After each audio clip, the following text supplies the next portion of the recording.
Anime movies are lame. You would think that entirely different production companies would make different films, but you would be wrong. Their movies are eerily similar, and they ultimately have no significance in my mind. Obviously, there are some categories that we need to talk about. Those would be standalone films, films that are extensions of popular anime, and yes, Studio Ghibli, however you want to say it, films have their own category. In this video, I'm going to talk about the 3 things that I hate about these movies. Side note, I have seen over 20 different anime films, but I will admit that I could be drawing inaccurate conclusions based on my low sample size. I will have to reevaluate anime movies as a whole later on, but for now, these are the issues that I have seen so far. The number one thing that I don't like about anime movies is that they are over-sensationalized. What I mean is that there will be these tiny details like a page being turned in a book or a blade of grass blowing in the wind, and these details are pointless. I understand that in some movies like Your Name, there are shots of Tokyo with big skyscrapers and then shots of rolling hills in the countryside in order to contrast these two places, which is a metaphor for contrasting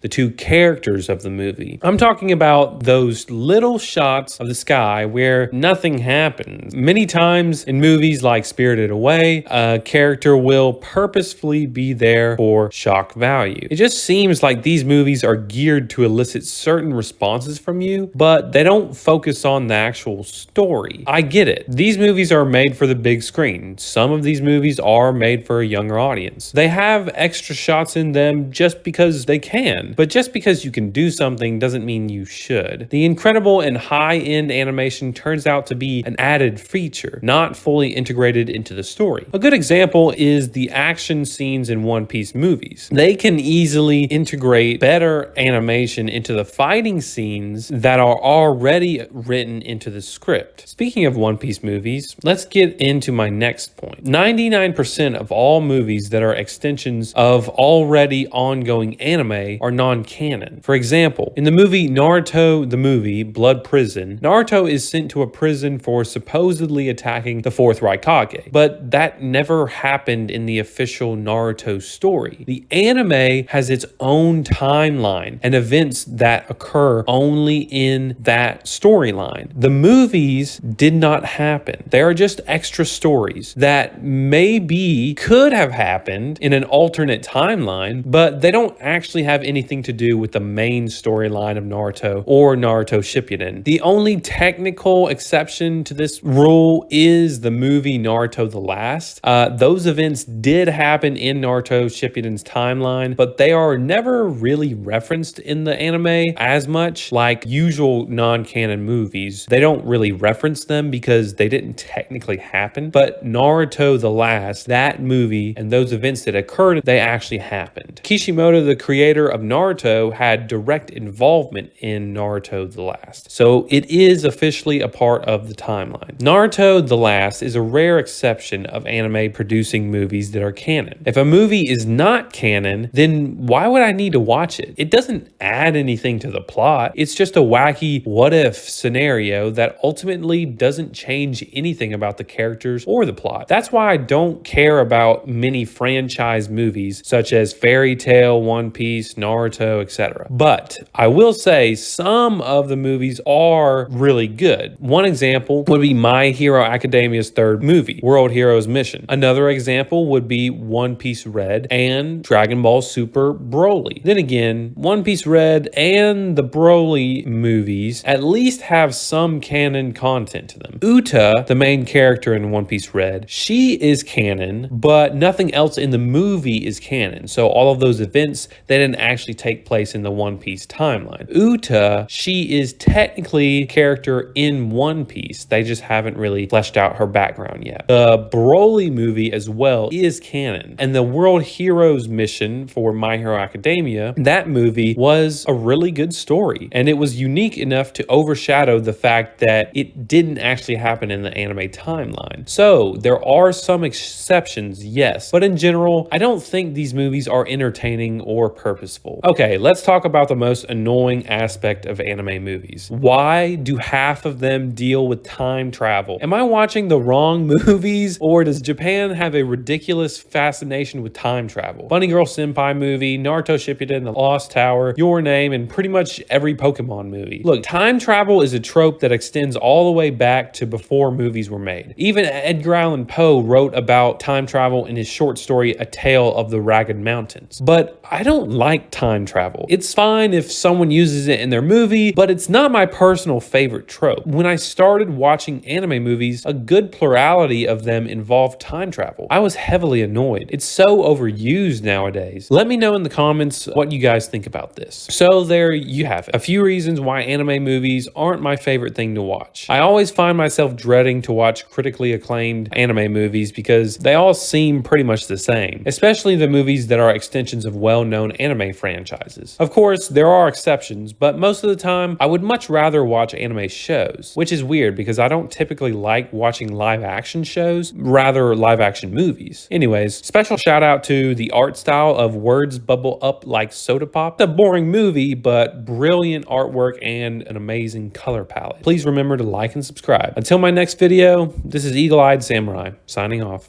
I need to feel